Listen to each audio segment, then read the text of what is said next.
Naging paborito ng destinasyon ng mga kabataan sa Rayong Bicol ang Camp Elias Angeles sa bayan ng Pili pagkatapos na dagsain na naturang kampo ng mga panibagong grupo ng kabataan na nais makasalamuha ang pinagpipitagang mga kasundaluhan.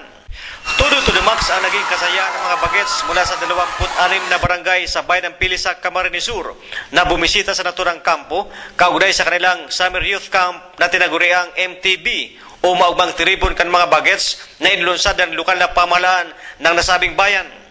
Sa kanilang pagkikisalamuha sa mga kawal ng 9th Infantry Division, nakipagsabayan sa pagganda ang mga bagets sa mga singers ng 9th ID Band na nagpagiling sa mga ito. Samantala sa ipinamalas na galing ng pagsayaw ng mga babaeng sundalo ay di napigilan ng mga bisita ang mapasabay sa pag-indak sa mga tugtuging ipinamalas sa kanila. Inilibot naman ng mga sundalo ang mga kabataan sa mga post units ng kampo upang maipakita ang mga gamit pandigma kagaya ng tinatawag na tanke de guerra o armored vehicles at pati na rin ang mga artillery assets na mas kilala bilang kanyon. Ipinaliwanag naman ni Captain Reggie Anthony Aguilar, Unit Commander ng Charlie Battery Command, ang kanilang kakayahan at lakas ng puwersa bilang mga kanyonero na kinatatakutan ng mga kalaban tulad ng rebeldeng New People's Army.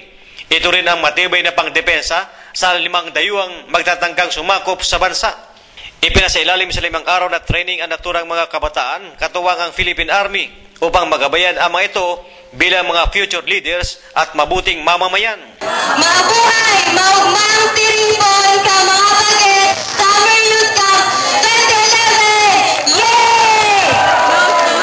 Pinanday din ang kanilang kaisipan para sa pangangalaga at pagbigay proteksyon sa ating kapaligiran.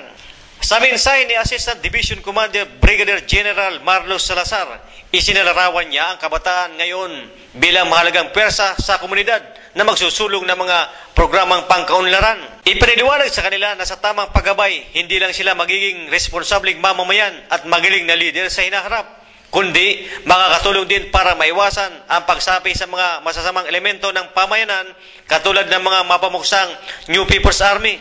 Hinimok din ni Salazar ang mga kabataan na maging katuwang sa pagbibigay ng solusyon sa suliranin na kinakaharap ng bansa at pagbangon mula sa kahirapan na kinakasadlakan patungo sa tunay na pagbabago at panibagong pag-asa.